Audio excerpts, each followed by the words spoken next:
My mic was off. Hi, everybody. Welcome to the pre-show. I'm here today with my lovely wife, Sil, and I see Stacey here is with us as well, just as lovely. And this is the pre-show where we just have a little chit-chat while everyone signs in. So how are you guys doing today? Fantastic. Yeah, I'm doing good, especially because Stacey's here. Awesome. Our guest is here. He's in the background. He's nodding his head. I see him. So our topic tonight is paranormal experiences, EVP, and mediumship. So what do you guys think about those topics? And is there anything specific you think we should dive into tonight? I'm always interested to hear from anyone who's a medium or a channeler and understand how they see or how they receive messages, but also how they can discern who or what they're speaking to and differentiate between various entities. Okay, good question. Sil, what about you? I think that's a really good question. Yeah. Okay, I'm just writing it down. All right. I got a bunch of questions up my sleeves, but I will leave those until we get there. And I do have an icebreaker from Timmy today, so we're gonna get into that. So, all right, everybody, thanks for tuning in. Sit back, relax, and we'll see you. We'll see you in a couple minutes.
Tonight we will go deep into the realm of the unknown and question everything as we search for the truth.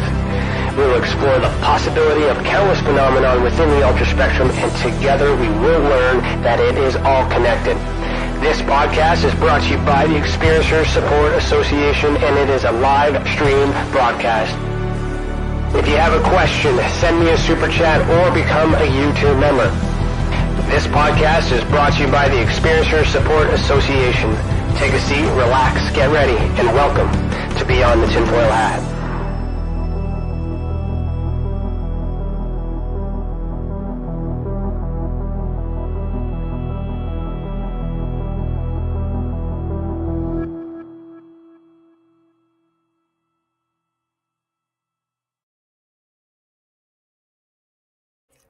Hello, everybody. Today is Thursday, January 20th, 2022, and I, Ryan Stacey, am your host this evening.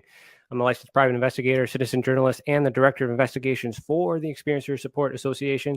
Welcome to the channel, and thank you for joining us this evening. To super chat, click the $ next to your name in the comment box, and if you're in the observation deck, put your questions inside the chat room, and I'll see it there.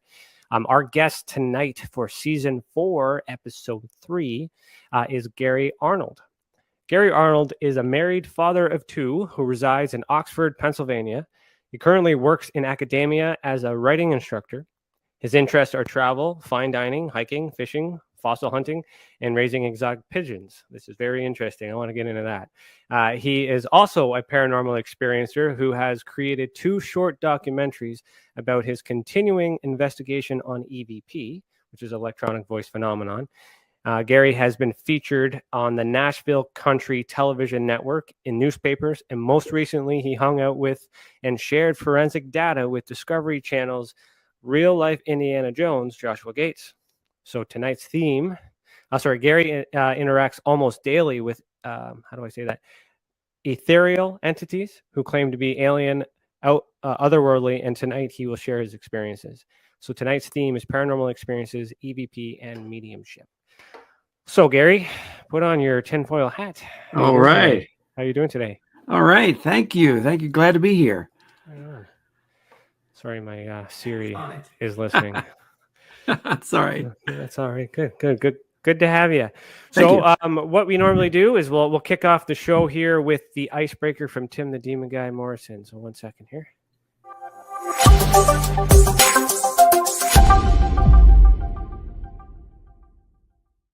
So you've been on the show, you've seen the show many times. I'm sure you know what this means. Tim the Demon Guy will give me a question, the first question of the night. I'm reading it for the first time, and that'll be the icebreaker.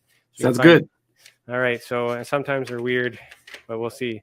So his question is, they are weird. If you could live in anyone's head for 15 minutes, being John Malkovich style, so that's in brackets, whose head would you choose? 15 minutes. That's not very long. How about 15 minutes? How about Bono? Okay. U2's lead singer, Bono. Yeah. Okay. And what would you tell him for 15? Or I guess you're in his head, so I guess what information do you think you would get from that? I think I'd try to give him inspire him with some lyrics or something. I think U2, some of the lyrics have gone down to mediocre lately. Okay. They used to. I've followed them because I'm 54 years old, so I've followed U2 since they came out in the early 80s and MTV and stuff. But I think recently, well, they haven't toured recently because of the pandemic and stuff too. I understand that, and I've seen them in concert. And they're still my favorite band. But recently, just some of the songs aren't just, they don't grip me in the same way. Now, maybe I've changed too. We've all grown older. But yeah, so if I could be in Bono's head for 15 minutes, I think I'd add some edge, literally and figuratively, to their music. Okay, I'll accept that. That's a good answer. I was just thinking for me, I would take that and I would go into like Parliament, the Prime Minister for us, and be like, UFOs for like 15 minutes and say like, tell us the truth. Yeah, I think that's what I'll do. All right. Well, it was just, again, that was just what came to mind. So I didn't know your question. So this that's the whole point of it. It's an icebreaker. So we're here, we're having fun, we're being normalized. And then my first question, which I always do, is why are you the way that you are? And what I mean by that is how did this guy who's sitting in front of me get here? So walk me through, the beginning and lead me through your experiences. Let's talk about that. Sure. I'm raised in a Christian household when I was younger, although I'm not a traditional Christian in any sense of the word, but just I've always had an idea, a concept of God, and I just culturally I was raised Christian, but that prism and how I process information has continued through my life, like anyone, it's part of their culture. So in 2017, I have really just a normal life except for this strange phenomenon I'm going to describe. In 2017 in December, I would usually, a little backstory, work in academia. Like I said, you teach writing as an instructor and an academic support role. And I usually take my lunch break in the university library. And that's a way to get away from the kids and just a little time, for my lunch break without interruption. So even though the kids had gone home for winter break, I went over to the library just out of habit. And I decided, because it was right before my break was to start at the university, that I was going to read Charles Dickens' A Christmas Carol. And most people don't know that's a very short story. And we see the TV version, with, they make it a couple hours long, but it's a short read. And I was there and there's nobody in the library. I understand there's nobody there. And I was at the top floor of the library and I get this really strange coated crystalline ear ringing sound, and only my right ear. All right. And this is my right ear here. And it was so different because everybody gets ear ringing from time to time. And I've been to concerts and stuff. So you end up with a little ear ringing there, especially if you don't wear any earplugs or anything. And I've liked loud music, but this was so different. I say ear ringing. It wasn't anything like ear ringing in the traditional sense. It was very, like I said, coded, almost like a Morse code, but very fast, crystalline, and annoying. Now, the thing is, I'm very old school when it comes to technology and stuff. I don't have a smartphone. All right. I have track phone. This is the A205. It's Alcatel 205G. It looks holographic. It looks high tech with it like disappearing in and out. Yeah. Little Star Trek there. I don't have much. I just have the best phone that ever existed.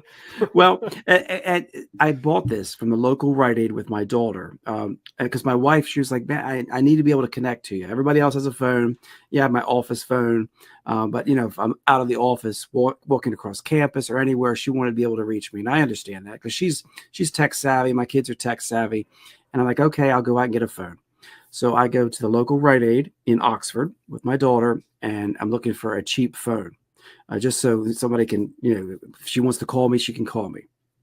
Mm-hmm. So I'm looking, and they have a $10 old school A205, an Alcatel 205G phone on the shelf. And I said to the clerk, and my daughter can vouch for this, and I said, hey, it doesn't have any features. It's not smart. I mean, it's pretty basic. It does have a voice recorder. It does, have a calculator and things, and it can make calls. But, I said, I'll give you $5 for it. And the lady looked at me and she's like, you know what? Okay, $5. So I got this phone for $5. Now, at the time, I didn't know that it would change my life in a sense that, in an unforeseen way. So I got back to the story where I'm in the library. All right. And this strange noise comes in my right ear only. And I think there's a thought that pops into my head that, hey, I have this old school Alcatel A205, G track phone, and it has a voice recorder feature. Maybe I can record this annoying noise because I can't figure out what this noise is. And this noise is going on for about 45 seconds. Anyhow, so I turn my phone and click on that feature, push record. Upon playback, I expected to hear some kind of squelch or some kind of noise. Upon playback of the recording, instead, I hear a voice whisper my name, say Mr. Arnold. Okay, now students call me Mr. Arnold, all right, in a professional sense, because I'm not a professor or anything like that, but so I make them call me Mr. Arnold. So I looked around and thought, man, is there a student here? Because they went home on break. And I kept looking around, trying to figure out, well, how did this person's voice just get on my phone? But, as it was a novelty, and I couldn't figure it out. And I thought, well, okay, maybe somebody's spoofing me. I even looked around to say, is somebody playing a trick here? Mm-hmm. Because it was unexpected. Instead of hearing the noise that I recorded, that I hear only in my ear, I don't hear voices in my head. I only hear that noise. But instead, there's a voice on here that whispers my name, and I have those clips and stuff I can share with you anytime. All the raw clips that haven't been enhanced that you can say, oh, again, I like to keep it real. Mm-hmm. So curiosity got the best of me because I left the library perplexed. I did not sit down and finish reading Charles Dickens. I think it was just like, well, I need to think about what was that. And so the next day, I come back to take my lunch break, and I'm thinking, will it happen again? Will lightning strike twice? Because I couldn't figure this out. So I'm starting to eat my lunch break, and I start hearing that noise again. This time, I thought, I'm going to ask some kind of question here. What is this? Because again, it was so annoying. So I ask, is anyone there? Upon playback of that recording, you don't hear the annoying noise. You hear an emphatic yes, people. Okay, now I'm worried because I can't figure this out. I'm like, well, all right, is somebody playing some kind of elaborate joke? Are they somehow able to beam a signal into just my right ear? Doesn't make sense. Again, it's localized just to my right ear. And so now I'm starting to think maybe there's something wrong. All right, so I tell my wife, because before I didn't tell her, I told my wife, said, there's something strange going on here. Maybe I need to see a doctor. And I explained the situation. And our family doctor, I ended up making an appointment because I was worried, because I could do this every day. and it was localized at the time just in the library. All right. So I talked to the family doctor, and he's like, okay, we're going to rule out everything. We're going to, we have to get the insurance company to pay for it. So how do we do that? We're going to say you're having audio hallucinations. All right, we're also going to do comprehensive full panel blood work. We're going to look for exotic things like Lyme disease, because in this area of the country, we have a prevalence of Lyme disease. And there's a chance that if it's in advanced stages, it can cause hallucinations. So we went down to look for a brain tumor, schizophrenia, everything. I had high contrast, detailed MRIs. Everything ended up coming back. I've never been healthier. There's no problem here. So, and I would play the recordings. I started to have recordings where I could interact with the beings and ask them a question every time this happened. And I would get an intelligent response. Now, understand, I want your audience to know the weirdest thing about this is upon playback of the recordings, before I ask the question, it is heard most times, 8 times out of 10. That's when they'll answer. So you'll hear an intelligent response to the question before I even ask it. So like I asked about going to the doctor. They said the response to the being says, get the blood work, directly related to my question. So I play it for the doctor, and the doctor's like, yeah, wow. The more you get into this, the more bizarre and twisted, because the interactions I started to build a rapport with entities.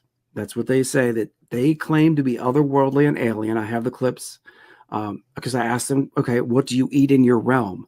They tell me they don't eat where they are, that they don't have age distinction. And so it ended up becoming something where once I had been able to go and jump through all the hoops and say, I'm not crazy, I'm not fake. There's nobody wants to fake some crazy stuff like this. That I'm able to speak to ethereal entities with an old school track phone. If somebody told me 5 years ago I'd be on a show like this talking about that, I would have thought that person was crazy. I mean, if I met myself on the street, I would think the same thing today, because I'm just like, how can this be? But I started to enlist in other investigators, and I would ask the entities questions for other people, including remote viewing. So I've done some remote viewing for. Are you familiar with Robert Bigelow's team? I am. Yes. So he has a team. Colm. Are you familiar with Colm? Not too familiar. I've heard of it in passing, but not too familiar. So I started to do remote viewing, and the answers were coming back correct. All right. So for other people, then I got to the point where I asked the entities who claim to be alien, all this crazy stuff, and then they know my name, they know my wife's name. So I started to say, okay, and I was doing tests for these people, where we'd use the same make and model phone. We'd have all kinds of scientific tests. We put it in a Faraday pouch. Have you heard of it? Yeah. We'd use smartphones right next to these old school track phones, and we'd have them press the button simultaneously when the beings are interacting, and they let me know they want to talk. I can't summon them. It's not like a relationship where I can say, hey, I need you right now. They come when they want. They will let me know that they want to interact with me by this sound. So only the old school phones, for whatever. Now, again, I'm not a technical person. The researchers that I've interacted with, and they've done the forensic analysis and everything on the clips, they're all genuine. There's no hocus pocus. There's no attempt at fakery. You can take an audio file, and you can, just like a picture, a photograph, you can go pixel by pixel in a photograph to see, a computer can analyze it and see if it's been photoshopped or doctored. The same thing with an audio file, waveform by waveform, you can show this isn't faked. And how is it picking up a signal inside the Faraday pouch? So you end up with, these researchers had me doing this, and they said that the old school track phones, they don't have the modern day phones have filtering algorithms that take out the white noise. Old school phones still have a small percentage of white noise in them. All right. So that's what the theory that they're working with is. The researchers say that the beings are using ambient white noise. They're crafting it into what sounds like intelligible speech. Now, I'm familiar with pareidolia. All right. That's the people start to see patterns. They start to see what they want. People look at clouds and they see, a chicken or a bird or an angel. But that's visual. Now we're looking at audio pareidolia as well, though. Right. Audio pareidolia is real too. So what the researchers and we enlisted people who are using bleeding edge computer software to actually analyze the clips objectively, that it's not going to be affected by pareidolia. So is this, and at the end, the computer, have you ever used like Google Translate? And they leaves a voice message on, let's say, your Google Voice, and the translator will translate the message into words that you can read. Well, this is many, many steps beyond that. The bleeding edge computer software not only is analyzing it waveform by waveform, the EVP portion, but they're able to make the suggestion of what the computer believes is being said. And the researchers, I've had different groups all over the world, and they're all coming to a consensus, which is the whole scientific method thing where, the theories are tested, not just, you have to have peer review. So I've gone about this in that sense. I've let these scientists, basically work with me and pro bono, so they help me, I help them. If they're doing research, they have questions about, there was a one from Bigelow's team, and it was they were looking for a shapeshifter. All right. Now I know some of the people are going, what on earth are you talking about? I'm talking about, this is something that you're familiar with, Skinwalker Ranch. Right. And you have entities who are able to change shapes to maybe look like a woman, but then it really isn't. And so I have, all this hard evidence. All right, that I was involved in July 2020. I was involved in taking interacting with the beings, asking questions to find a shapeshifter. All right, who was on the run from some of Bigelow's team. A shapeshifter who they believe, they had evidence, had perhaps an influence, a negative influence on the Trump administration, because her grandson, the shapeshifter, has a grandson playing video games online with Barron Trump, Trump's son. So I was, this is all, I was, there was a political dimension to this too. And I have, I don't want to prop up anyone in QAnon. This stuff they're mischievous beings. These beings like to play games. But in September 2020, I asked the question that was on everybody's mind. I said, who is going to win the U.S. presidential election? All right. Now, the answer is loud and clear, and it's before the clip, Donald Trump. We all know that's not what happened. However, I was told I should bury that clip. By some of these investigators, they said, you shouldn't, this is dangerous, because this is the kind of stuff that stirs the pot. The entities, they enjoy playing games. They say they like playing games. When I do remote viewing with them, they will ask me, are we playing the game again? That to them, it's a game. To me, it's like, I can't understand it. So I've asked questions for other people, and right away, I'm like, okay, this is information. Like if somebody asked me what's on a park bench, in Seattle, and in a certain colored can, all right, Planters peanut can. What's in that in that can on that park bench? They give me 10 minutes during my lunch break to ask. And then I respond. I don't tell them what I hear. I just send the raw clip. Now, the being said the correct answer, a battery. All right. So now then the investigators say, wow, this is exciting. Let's do another. And then so it ends up being just by word of mouth. People start asking questions like, hey, could you do this favor for me? Now, understand, I always preface this. I'm not about interpreting the messages. I'm not about putting any stock in the accuracy. I'm staking my claim that these messages should not be there. All right, that whatever they are, they're intelligent responses that they can name things. They have access to information beyond my brain, beyond my cranium, that they can look at, for remote viewing purposes, other researchers, and find. With Bigelow's team, yes, they actually had a response that was correct where this shapeshifter, skinwalker, whatever you call it, was hiding. All this, again, I have concrete evidence. I interacted with the researchers, and it is just like, I can share this privately with you.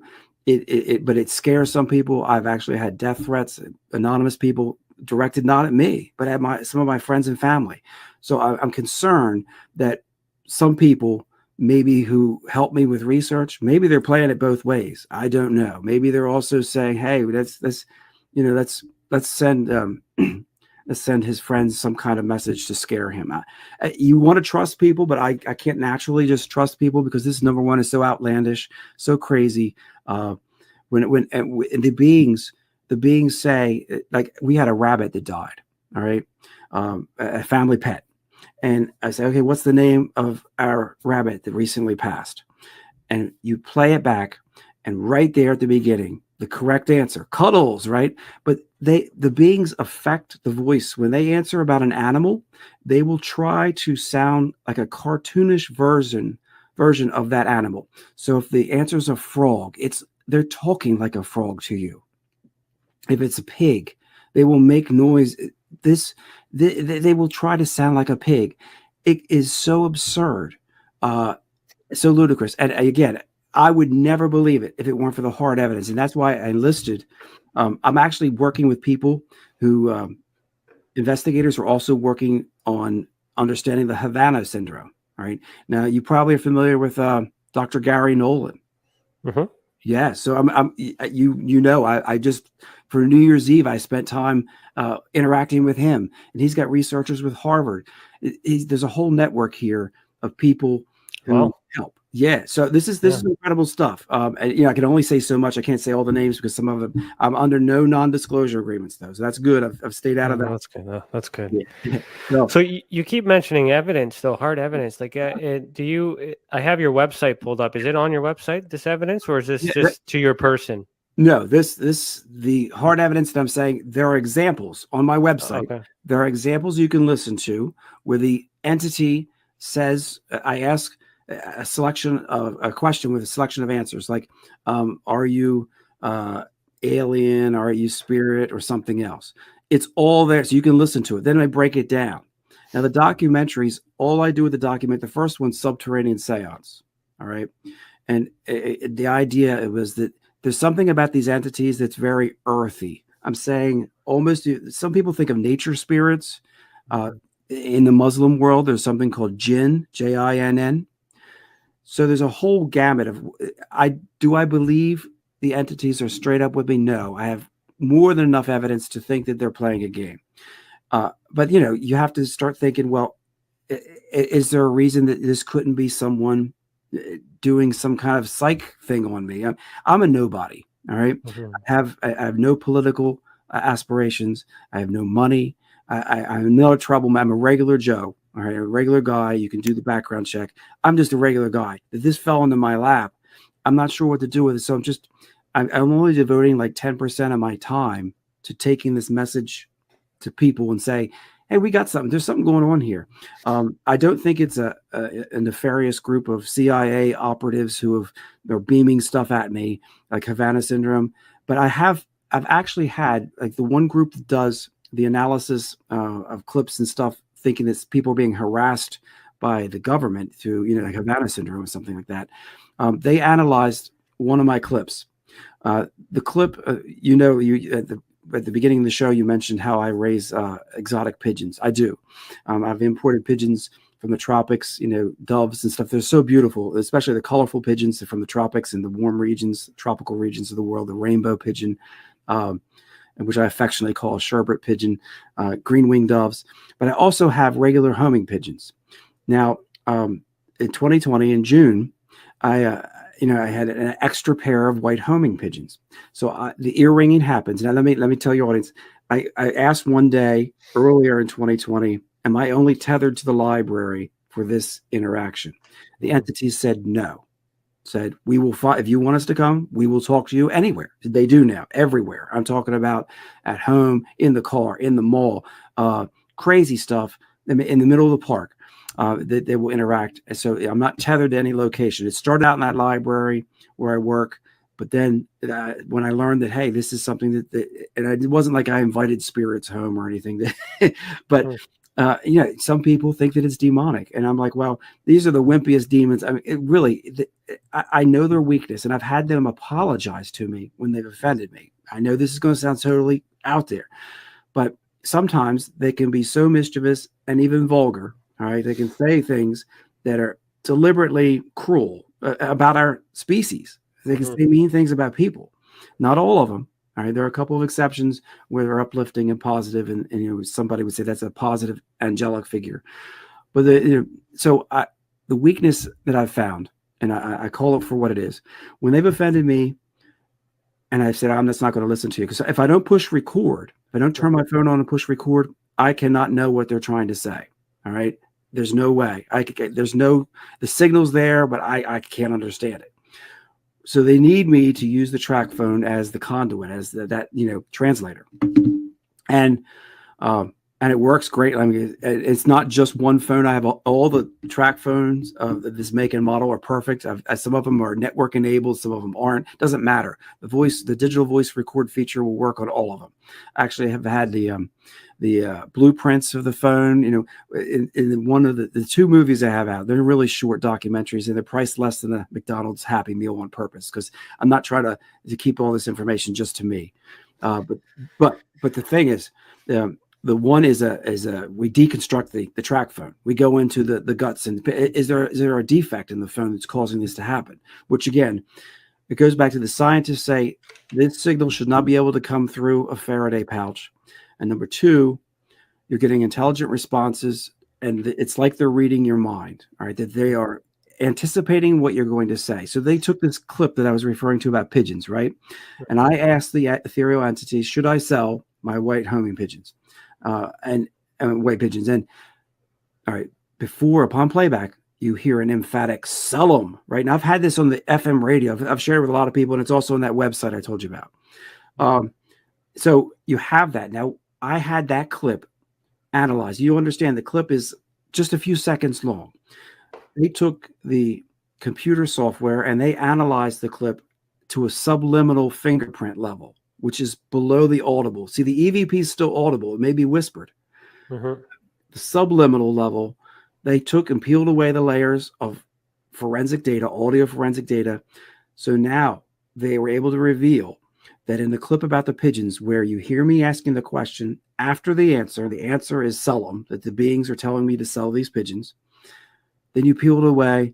Now you have revealed a whole conversation going on below the surface of the EVP, where there's a man and a woman. I assign gender. That doesn't mean that these beings have gender. A man and a woman discussing how much will he get for the pigeon, and do you think it's a homer? All right, which homing pigeon? All these before I even asked the question. So again, it boggles the mind. It's just like how do we decipher this? If our government has created something, and I say the government, it could be a nefarious group. People with Havana syndrome. A lot of times people try to point the finger at the Russians, but if it is this, then we have developed some kind of ability where they can tap into your wave forms in your brain and anticipate what you're going to say before you say it, that's the only way I could figure. And I try to look for prosaic reasons. There's lots going on there. So Right. like So, you have, so there's that ability to receive the message. Yeah. However that is transmuted. So we can speculate on that, but Yeah. you're able to receive the message, and then by using this recording device, is circumstantial evidence, but also direct evidence once it's validated, which this process is amazing. Yes. That and those who are witness to the event can confirm that nothing's been tampered. So let's just assume all those variables are true in that event. But then you now have that extra level of confirmation that it's existing perhaps outside of your mind. Yes. Because it would have to be in order to record, unless that device is somehow able to record our thoughts. Correct. Then that would be something completely different. But who knows? Maybe the government's smart enough to figure that out. We don't know yet. That would be like the hugest invasion of privacy. Exactly. But so you have that ability. You're able to pick it up. You're hearing conversations that weren't there. Correct. Now, have you ever gone in depth to be like, hey, tell me about you. Where are you from? Why me? What am I doing? Like, have you been able to have that conversation to get more direct? Yes. Are you able to do that right now? Like, not on the spot, but like, right, how, I wish I could. Yeah. That would be the ultimate. I wish I could just answer, right here and now, questions posed by your audience, have the ethereal answer. That would be brilliant, but it would be that would be the proof. I mean, not just evidence, but proof. No, and I wish it would be that simple. They usually keep their expressions to a few words. The answers are never more than a sentence. All right. So I have one. I said, well, why me? Like, there's the question. Yeah. And you have the being say, you're our favorite. Okay. What does that mean? All right. But it's manipulative. And I've called it. I said, this is an obvious manipulation going on. This whole interaction, what do you want me to do? I mean, I'm not making a deal with the devil here. All right. I'm just, some people think that it's so scary that you're talking to invisible ethereal entities. Yeah. That's what they say they are. But my idea is that they could be something. You ever read Dr. Seuss's Horton Hears a Who? A long time ago, but the elephant. I'm almost playing the role of Horton, the big elephant with the big ears. Okay. Trying to tell the jungle, trying to tell everybody, hey, the who exists. Something here doesn't make sense. So people, we isolate the phone. The researchers that they've had me, like I said, you can look online. I have the videos up from my interview with Dr. Gary Nolan. Everything's there for public consumption. If you go to that compendium site, it's got all the connections, and it ultimately have this interview that we're doing now. I'll also put it on the site. So, Thank you. Am I looking at? Is this the right site that I brought up? Is this the site we're referring to, or is there another one? Okay. That's it. So, and if you scroll down, once you go into it, you have to actually click on the section that has the and then you'll read more. This part. Yeah. That's where it opens up everything. Okay. My whole experience. All right. And again, this is We Are Not Alone Medium. That this is they let me have the page. It's a launch pad for all the things I've been in papers. Newspapers, as you said. I've been interviewed. Josh Gates, hanging, just so many connections. There's the make and model of the track phone. That's my go-to device because it works. It's nice and clean in the sense that you get really good EVPs with that device. And you can do like I said, side by side. The modern smartphones will not register it. If I even send the raw clip from the track phone to a modern smartphone, all right, that will not even register except my voice. The actual EVP portion will not be seen by the graphics on the modern smartphone. But yeah, you scroll down and it will have examples. There's a lot of, stuff. I mean, it's chock full with stuff. And it's trying to get the audience that whole interaction, because later, explains my background. I like to play chess. So this is like a big puzzle to me. I'm trying to figure it out. Yeah. Is there anything specific where I could find to play some of this evidence? Maybe. Oh yeah, scroll down. So I mean, you keep. Yeah, you just let me know where that is here. I'm just. You'll see down below. All right, now we're getting. I've done some in the cemeteries. You get all kinds of different voices. Some of them are children. And so some of them are female, some of them are male, some of them sound elderly. Some I continue scrolling, and my son is actually he's going to revisit this. He said, "I'm going to make it easier so people can just have all the evidence on one page because I have everything. You just scroll through is like one giant page." So, and then my wife takes pictures and stuff. So that's for subterranean seance. That's me. It was in the paper. So they had a picture of me holding a rock or rubbing me a rock, and continue scrolling down. And I've tried to not be too artsy fartsy with things, but obviously when I look at it, it's pretty much I'm trying to, have it all. Because the first documentary, I tried to make a EVP treasure hunt out of it too. You want to continue scrolling down. It's from the backyard of our house. The sun this summer had the haze from the smoke, the fires out west. That's a cool looking picture. Yeah, that's cool. That's very nice. But if you scroll down, you'll get to examples. Yeah, no, I'm just going slow enough that those that are watching can actually look at the pictures. These pictures were taken by Meng. She's a famous photographer from New York City. So the whole idea of light and scattering, the idea of rainbows and all this stuff. She was going to have me pose with my rainbow pigeon at one point, but I'm like, that's not about the pigeons. It's about, so this is what's this? What are we looking at here? So you're looking at a graphic of an EVP of mine. All right. Where they're saying that they're alien. All right. So you'll go down, you'll be able to hear it in a moment. Perfect. But yeah, so this is some artwork done. And this is by Cameron Logan. Maybe you're familiar with him. I am not. Another paranormal investigator. Okay. So it's using the track phone again, that model and the whole concept of man and God and angelic beings. So we continue to scroll down. Yeah, this is, like I said, it's chock full. You could spend, honestly, at least half an hour. I know it says 17 minutes or something. That's a specific kind of fossil that whatever reason, these beings like it as a symbol of what, and I don't understand it. It's a mystery to me. But this is a special kind of fossil you find only in Pennsylvania, St. Clair, Pennsylvania. It's like a ghostly fern fossil. Wow. Yeah, so I have some of those, and I'm like, okay, there's one, but it doesn't mean anything to me. But for whatever reason, they seem to like it. Now, this is my wife has one of these things for a camera. It's like a crystal ball, and we're on the leaf litter. All right, so, and then again, this is kind of artistically done. You want to continue scrolling, you'll get to the more pictures, more. This You're is strong guy holding that rock. Strong guy. So this is an alien 3D spectrogram here. All right. Okay. This is actually a part of the research they did. So this is just the part where they say they're alien. All right. Mm-hmm. So this is how it would look graphically. Now, if you scroll down some more,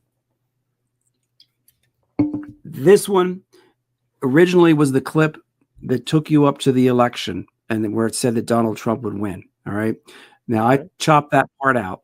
So if you play this, you'll hear the being say at a point, it's got some stuff in it. So yeah, let's let everyone listen to it, and then we'll see what everyone hears. That way, it's not forced. Yeah. So let's give this a play here.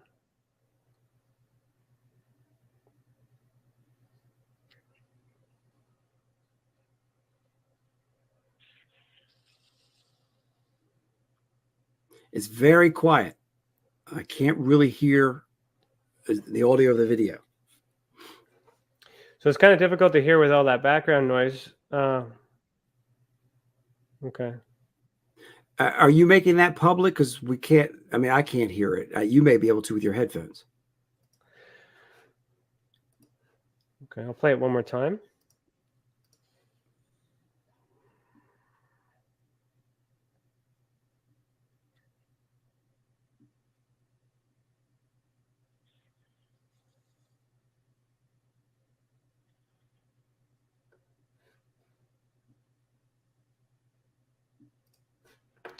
So no one can hear it at all, I guess? No one can hear it. Yeah, I don't think we can hear it. Okay, I'm just getting messages here. So, okay, let me... If you scroll down further, you'll actually get to some of the real clips. This was, like I said, this was taken... This clip makes it held for voting, and it went into the Donald Trump would win the election, which we all know that didn't happen. I'm trying to be. I'm just going to make a quick change here. And that way, I didn't realize that no one could hear it. So 1 second. Yeah. I'm going to change to my onboard speakers here, and then I'll play it again. You should hear an echo in my, but should be able to hear it. No. Nope. That's not working either. Okay, sorry about that. I'm not sure. I'm unable to play that live for some reason. I thought I could, but I guess I can't.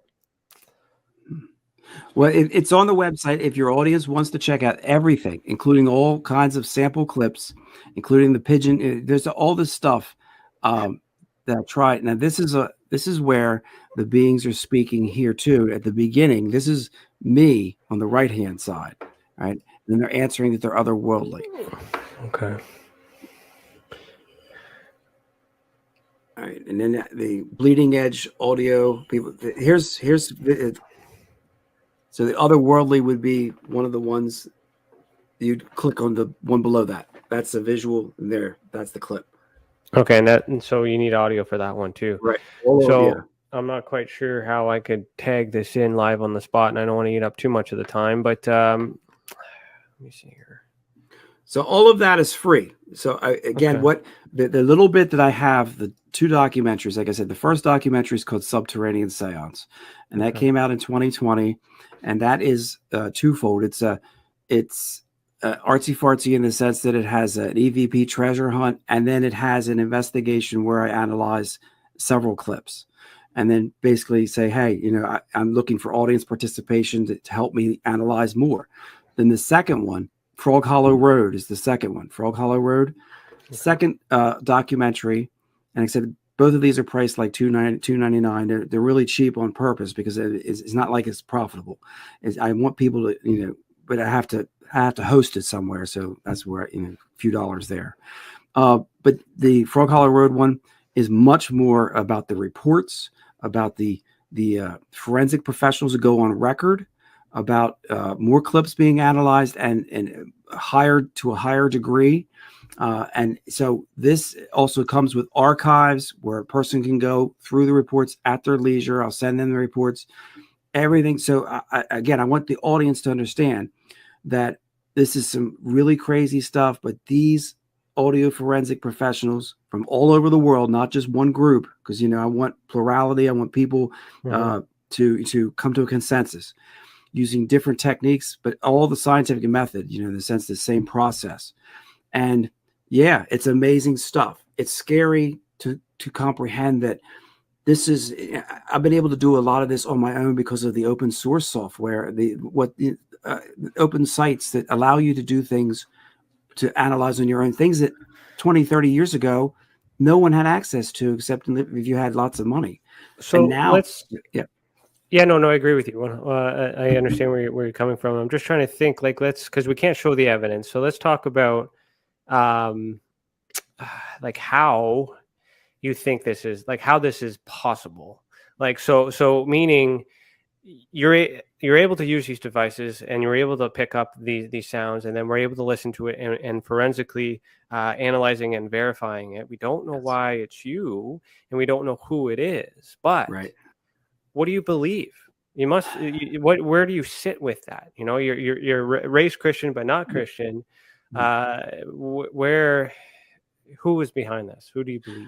All right. So there's 2 parts, and I'm going to sound like a politician. One side of me is very rational and says this cannot be something supernatural. That there are nefarious groups that, and whether they're state actors or whether they're, big corporate people using regular people as guinea pigs, whether they're broadcasting some kind of signal in the military sense, that's the rational part of me that says the alien exotic idea, the fringe, that just doesn't seem as likely. But that's my rational mind. My gut tells me, no, in this case, we're not that advanced. And no matter what, our military and any kind of CIA op, they can't cover they couldn't be so sloppy to allow me to get this kind of evidence. It would make no sense that anyone would want to know, hey, we can already read people's minds, and we can anticipate what they're going to say, and maybe even through this signal whisper in their ear to affect, mind control, or to have a person. So, because I can't interpret it on a conscious level, and there's always a subconscious, or that subliminal fingerprint that I was talking about in the clip. If that's true, what kind of defenses could we have against something like that? You talk about the tinfoil hat. I interact with aerospace engineers as well, and I believe in Occam's razor. You know what that is, right?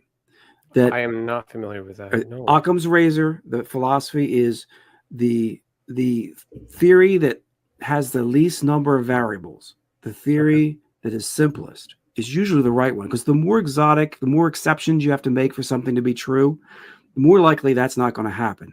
That's not going to be the case. Almost like a weather forecast. When you have the storm has to do this, this, and this for you to get snow, it's probably not going to happen. But the simplest explanation, Occam's razor, and it's OCC, you can look it up, is usually the right one, because it's not so cumbersome. Doesn't mean it's impossible that something's not more complicated. So the Occam's razor to me, and my gut feeling is that these are energies. Some would say, are they aliens? They say they're alien and otherworldly. They don't say they're ghosts, but I have evidence that they play games. So, and they like playing games, with us. They're kind of condescending. So I'm like, why should I trust anything you say? You're probably not even an alien. And so I try to be realistic here and say, my gut tells me that there's something that's not man-made.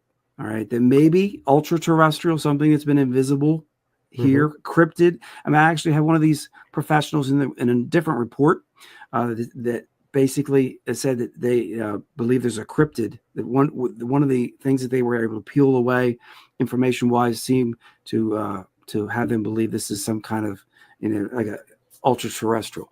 I don't know. And I have over 1,800 clips where I ask questions, and I've asked questions for researchers, and I've asked questions, obviously, personal reasons. The example to understand the kind of, not just pigeons, but the kind of trivia these creatures, beings, ethereal entities are into. During the beginning of the pandemic, the schools were closed and we were all working from home. All right. So the local school my kids go to was handing out food that they would usually have for the week. They were handing it out in boxes. So you had to get in line. There's a long line around the school. You sit in your vehicle and you drive up and you get your food that your kids would have for the week. So we're in line. All right. And there's a sense of humor about these entities too. And a sense of humor that I have, which I think sometimes they latch on to maybe some similarities, and maybe that's the common denominator we have between us and them. That's a bridge we can build, the sense of humor. But we're waiting in line. Suddenly the ear ringing happens. My kids are in the back seat. All right. And we're sitting in my van, and I make a joke of saying, kids, I think I'm going to have to take this call, Now it's a joke, right? But I push record, and I didn't ask a question, but upon playback, a very strong Class A EVP is heard, and it's a voice that says, they don't use the food. Okay. So I have now a long-standing history already with interacting with these ethereal entities. And I'm like, okay, so we got our food, and I went home to my wife, and I said, is there something we're throwing away? Is there food that we're just tossing out? I said, because this is charitable. These people are giving it to us. She said, no. I said, because I feel like I'm being judged. I feel like I'm being accused of wasting food here by ethereal beings. And I said, what does this mean? And so she said, we give some to your parents. Why don't you go ask them? Because some of the stuff that we didn't use, like the rice and stuff. So I went down there, and mom and dad, they're like, oh, no, we don't like it. We just throw that in a trash can. And I'm like, oh, my gosh. So it doesn't mean that is the case, but there's a sense of these beings are making a report to someone. All right. You're like, okay, we're being judged. Yeah, you're wasting food, yet you're taking charitable food. It's just, See, when I'm listening to you describe that and hearing that, I'm thinking humans. I'm just thinking government, just from listening to it. Yeah. Like, I mean, it could be ethereal, it could Right. be supernatural, ultra terrestrial. It could be all those things, until they tell you. But I mean, as far as the intent goes, if they are mischievous, Yeah. and they are intentionally trying to spoil or cause harm. I mean, that sounds like an operation. That sounds planned. Right. Right. Because it's one thing to broadcast a message through these very low or high frequencies, and then all of a sudden we're able to pick them up, transmute that, and then communicate that, but not knowing where it comes from. But you're getting feedback. So whoever is responsible for it, or whoever is responsible for it, is aware that it's communicating with you, Right. and is also aware that you are able to communicate with them. And then at that point, it becomes a whole different game of possession, if you will, or visitation, because you're now communicating. Right. So when you communicate with them, and by them, you don't know if it's the same, you don't know if it's others and multiple, or do you? Can you tell the difference between one being or another? Yes, I can. Okay. Let me describe it like this. Each being, there's a certain voice that comes with certain beings, and the being, if it comes and speaks another time, like I said, they always seem to be tasked with the same message. So a certain voice will have a certain kind of message. So I have like a little boy. It sounds like a little boy talking to me, and he calls me daddy. All right, now think about that. And he says, "Daddy, do this. Daddy, do." So this voice is always prescriptive, saying, "Do something, get the blood work," things like that. So and I got the blood work for that, and I found out I was pre-diabetic. But I'm just like, okay. But then you have a female voice who sounds almost like a grandmother. All right, now a little backstory here, which is important. Context is important. My wife, her name is Antje. She heralds from what used to be East Germany. All right. And she's been in the States now since 1990. We got married in 2000, but she's in the late 90s. And the beings know her name, but when they talk, and they will talk to her through this devices, I'm saying she doesn't get the earring, but I know when I say, okay, push record. They say the female voice that says her name sounds Germanic, sounds the way, because her name is Anya, right? The way they say it. That clip I could also share, but again, I don't know how we do it here. They say they are able to inflect. Now, again, is it a game? I am so open-minded, and when I say that, maybe you can say undecided. That in my mind, there could be one small microbe of an entity that's sentient, that is aware, that has the ability to be a ventriloquist. All right. You look at the sense of, I'm going to be even more open with the humor. All right. One time I was doing a session. That's what I call it. And I've taped myself. I don't fall into some trance. I don't do any kind of chants. There's no, I don't have to, go through any kind of ritual to get an interaction. So when this happens and I film myself, I'm not, talking out the side of my mouth. I'm not going and having seizures. This has all been tested by others as well. I went to Johns Hopkins and stuff. So there are big studies going on. It's crazy stuff. But the one time I had some very spicy food that made me gassy. Okay. So right before the session, I, passed gas. I farted. Okay. Now listen. So as soon as the ear ringing starts and I push record, upon playback, you hear a female voice saying, "He let a stinker." Okay. Oh wow. Now think about it. Just the idea that that if it is something otherworldly that I can't perceive. They understand the culture. They understand what happens. They understand us. So there is that human element. So it could be government alive in this world, or it could be humans who have passed on. Sure. I mean, there's or interdimensionally, someone is watching, someone is observing, someone is paying attention. Yeah. So I mean, what are they telling you to do? Because there's evidence that you guys can communicate, and there's evidence that that you know that you talk and they receive, and they know that if they talk, you hear. Right. So if they were in control, what are they telling you to do? Here's what they want me to do. They Mhm. want me to, this is what I'm doing. Tell the world that they exist. Like Horton Hears a Who, they Mhm. want to be known. They for whatever, they crave attention. They want the world to know they exist. That's it. And so I said, when I was making the documentary, I said, so do you like this idea to make a short documentary to share with people? Now, the answer that came right away after I asked the question was, we're down with it. They have a dated expression that I would even put it the word stinker, we're down with it. It sounds 70s to me. It sounds, I mean, it sounds again out of what we would expect the answer to be. So it's crazy stuff. I don't know. We have a super chat. Thanks, Timmy. Yeah. The Demon Guy says, have you ever made life decisions based on the communication you have had? No. And then when I was going to sell those pigeons anyway, so I did sell them, but no, it wasn't because they told me to. Those white homing pigeons. When they said sell them, I was like, well, that's the answer I expected, and that's the answer I wanted, and so I've asked, everybody's like, well, why don't you just ask them for the winning Powerball numbers? All right, I've asked that question, and I get an answer: impossible.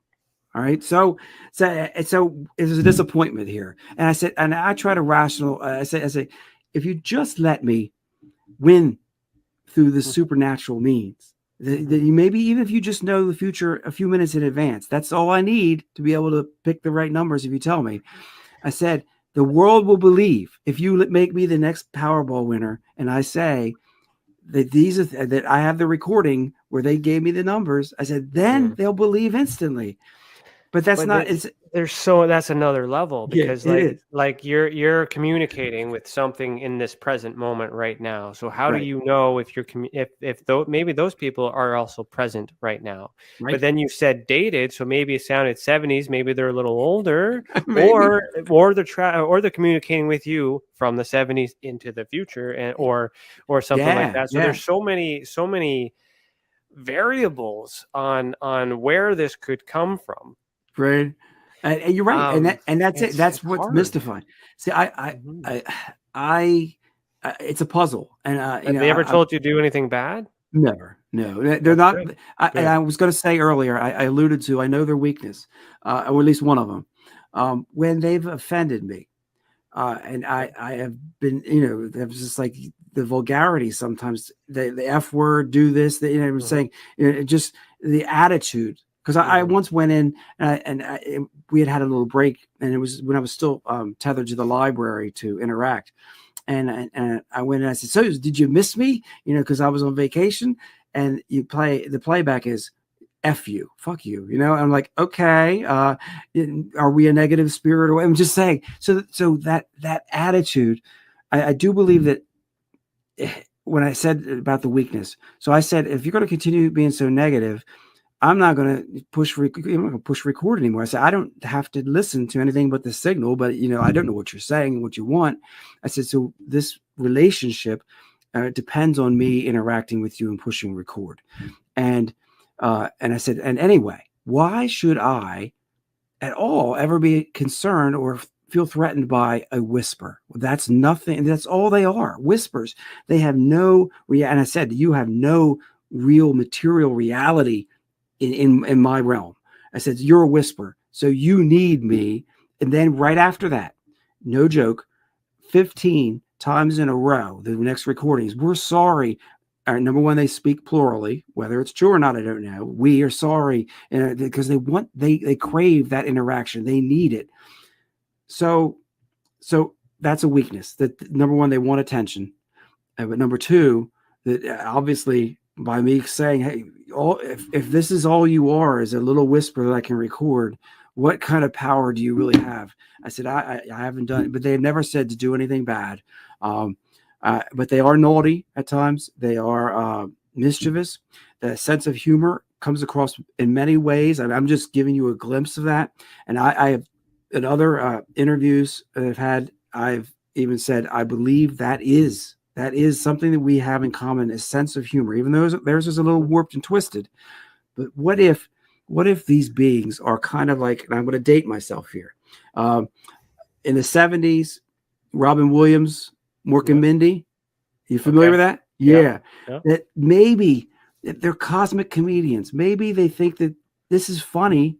And even though it can be vulgar, Richard Pryor back in his stand-up routine. Oh my gosh! I mean, yeah, it was but it was great. And Eddie Murphy. So you can. I was just going to say Eddie Murphy. Yeah, you read my mind. You read my mind. No, I have no talents. I'm no one special. I keep going back to that. People say, some people say this is demonic, and I said, I said I could imagine a more sinister demon than this. I said this is comic. I said this is at times this is ridiculous to the point where it's so absurd and ludicrous, and I'm a nobody. But I do know one thing, and I said, and I talked to people and researchers. I said I can stand on the evidence. I said I have the ironclad evidence that when this happens, scientifically we can't understand how it can go through a Faraday pouch, how I can interact with whatever they are. That if they're just electromagnetic signals, that that Faraday pouch should stop. And this is military grade Faraday pouch. This isn't some joke. And so just a smaller version of a Faraday cage, which your audience, if they look it up, they can find that that keeps you can't receive texts or make calls inside a Faraday pouch or cage. Yeah, it isolates the transmission inside the bag or the pouch. Yeah, right. So we've had, like I said, we've looked at it from so many different angles. The evidence speaks for itself. That's what I always put. Have you ever used more than one device at the same time and pick up the same EVP? Oh yeah, I have done more than one device at the same time. The same kind of track phone, the same EVPs picked up simultaneously. But if you have this modern smartphone with that group, that, like I said, that modern smartphone with the filtering algorithms, that's what the researcher, I wish I could give his name, but I know he wouldn't want that. He's Canadian. But he's quite a visionary. Anyhow, the modern smartphones, the filtering algorithms they use eliminate white noise. White noise seems to be something that the ambient white noise, a little bit that's there, they need it to craft again through energy, whatever they are able to affect that white noise and create what can be considered, especially today with the computers that are objective. See, if this was just pareidolia, it would be people hearing it. Now, computers are objective. I understand. Ultimately, there is an element that the computer programmer makes the computer, so there can be a subjectivity in that. I understand that, but I'm saying these computer programs they're using are state of the art, and they're uncovering subliminal.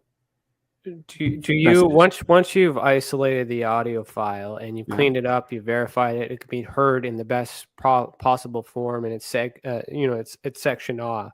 Yeah.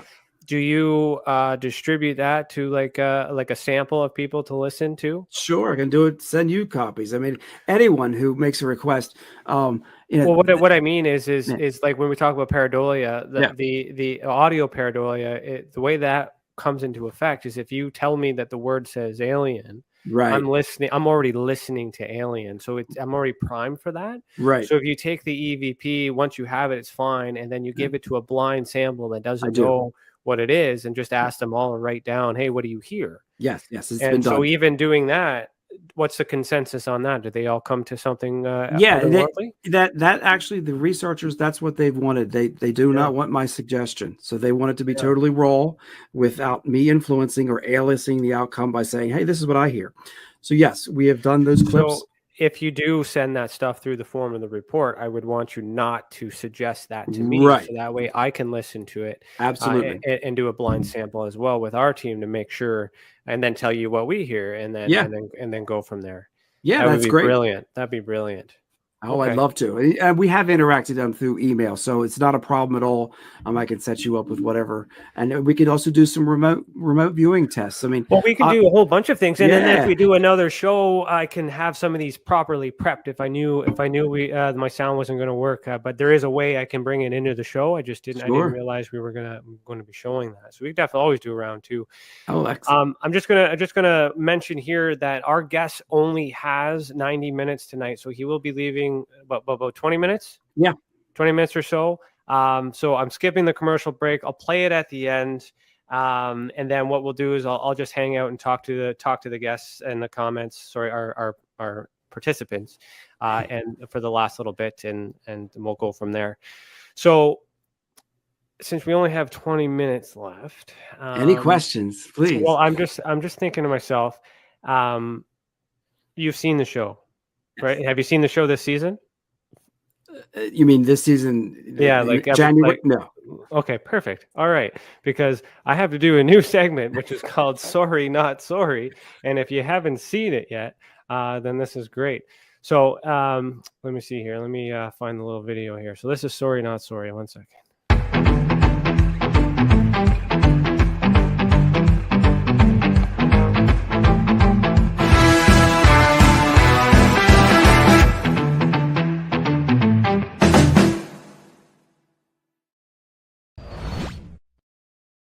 All right, so here are the rules. I'm going to ask you one question, and I'm going to time how long it takes you to answer it. All right.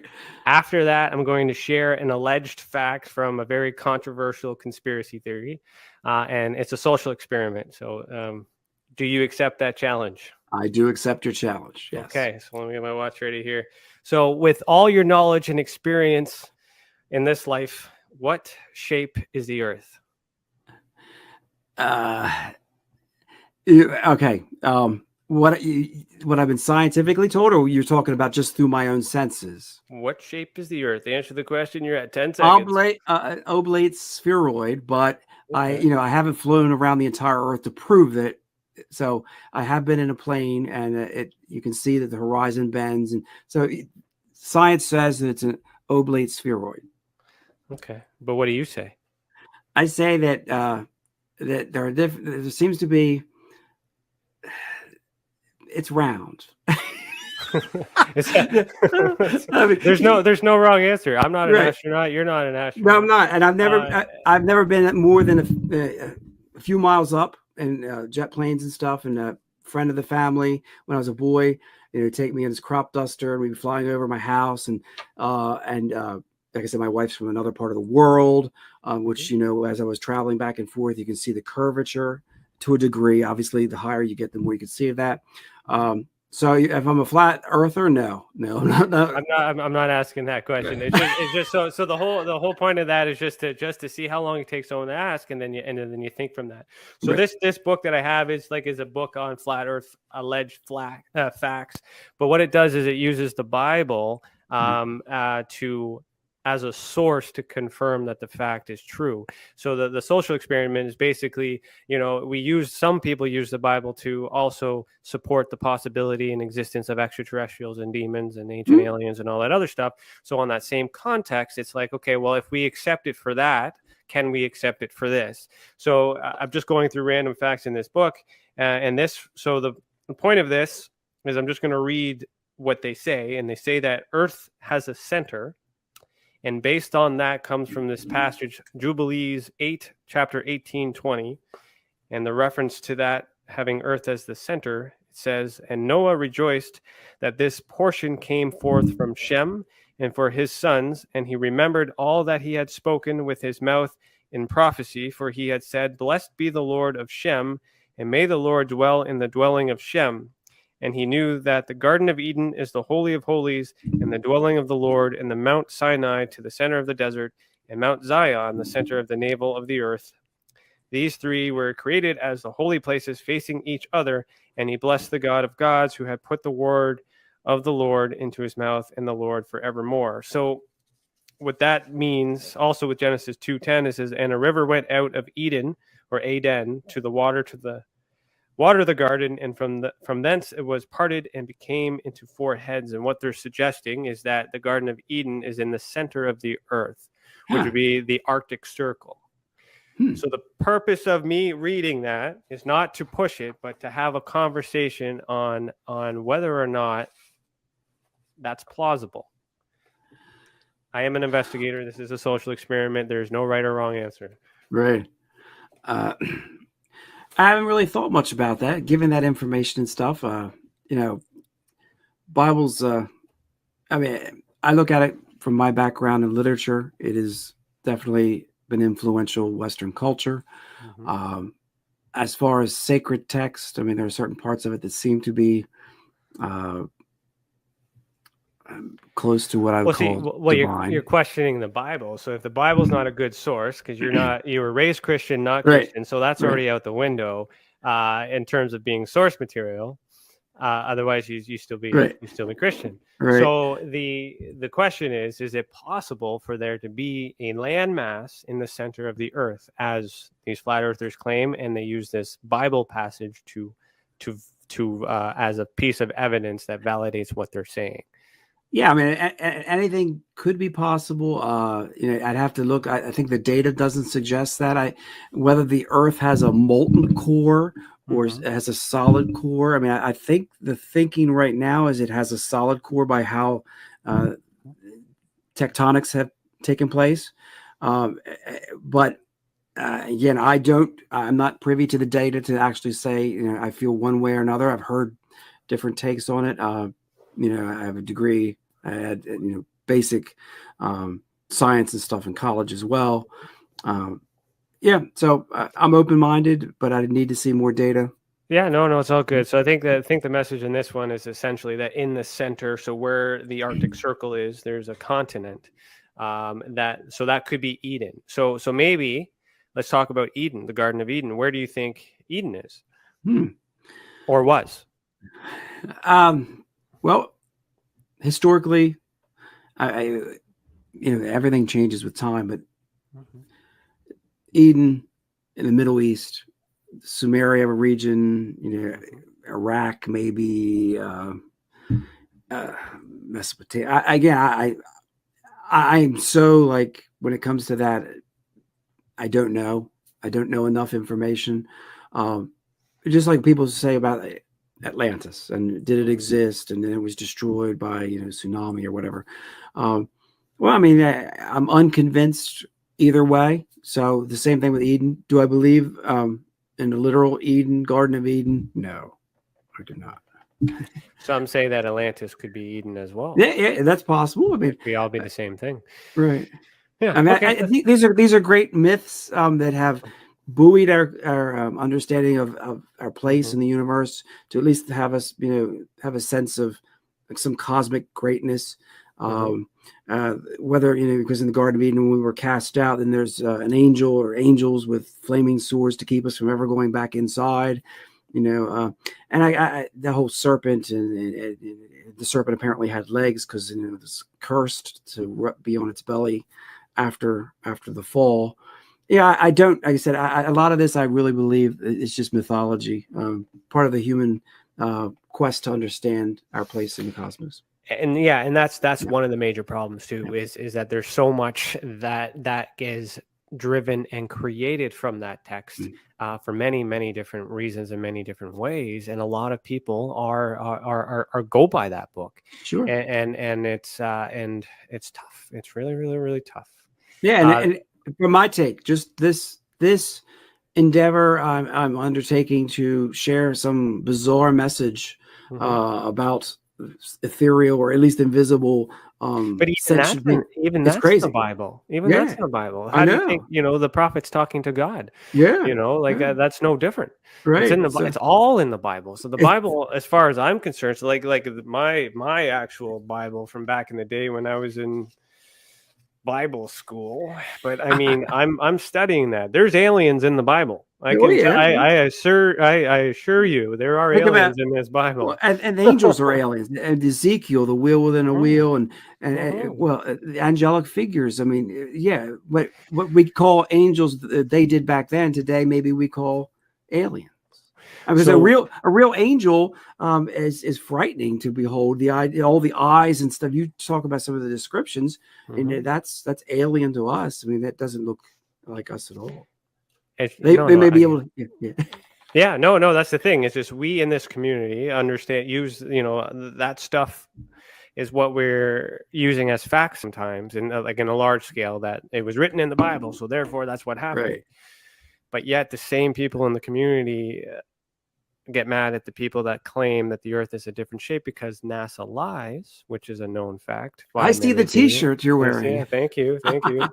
My lovely wife supports my theories here, so she encourages me.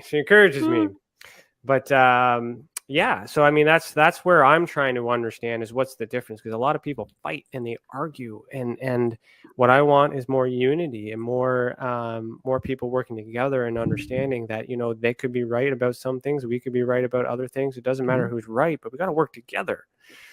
So what I'm hearing in this, as far as unity goes, you understand that you are doing it, you're receiving it, you understand the scientific method, you are giving this to big people. Bigelow is significant. Joshua Gates, he's these are people that on television, but I mean, it's still getting out there in mainstream. Yeah.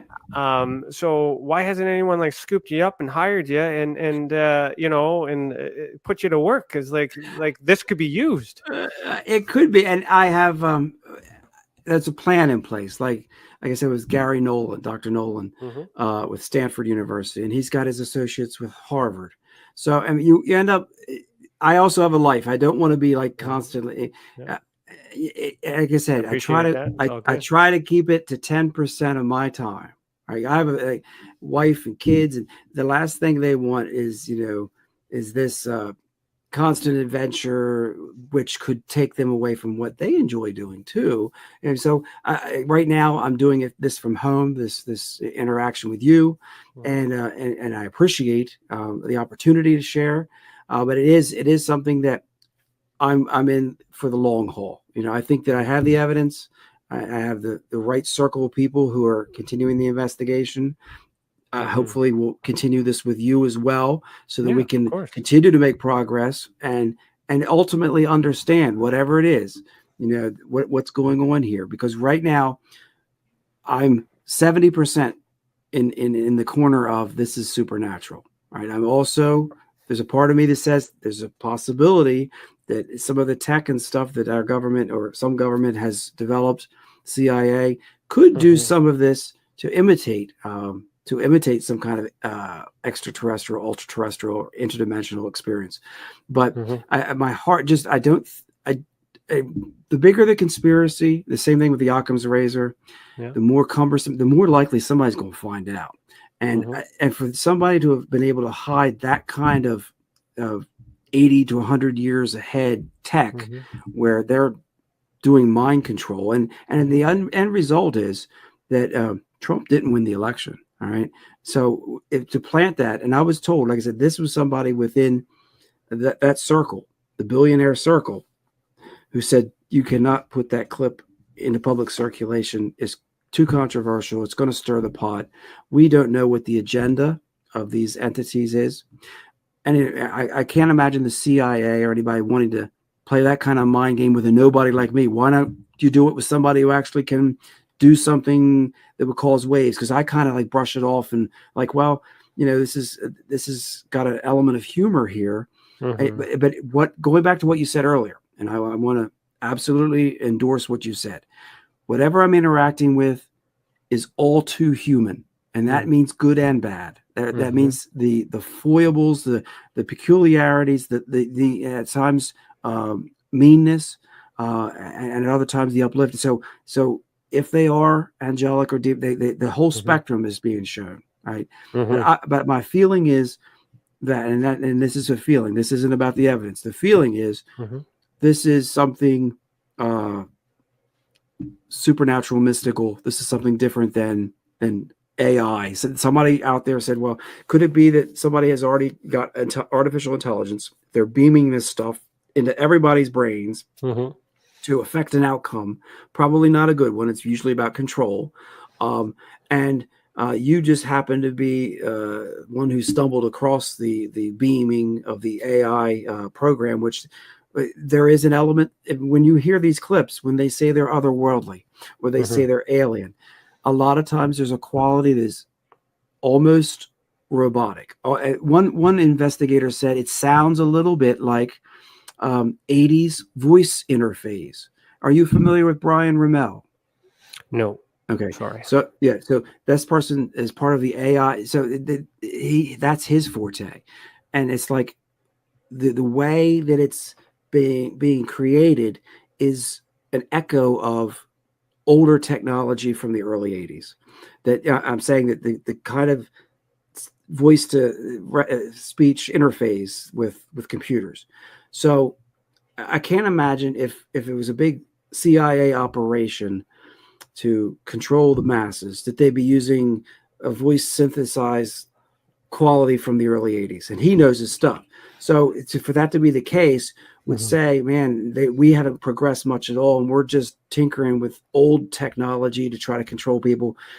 It has so many exceptions and exclusions I have to make this be the case. So I'm like, no, that's why I'm not in the camp that this is that. Well, see, it's still dangerous because it's good that they're telling you to do positive things and you're trusting it and you're listening to it, and there's evidence that whatever they're doing is able to make that connection. So that experiment, even if it's an experiment, there's evidence to show that whatever they're doing is working. So that's part of it. They're exhibiting some sort of transcommunication, however they're doing it, and it's connecting with you, it's connecting with me, it's connecting with other people who have this psychogenic connection.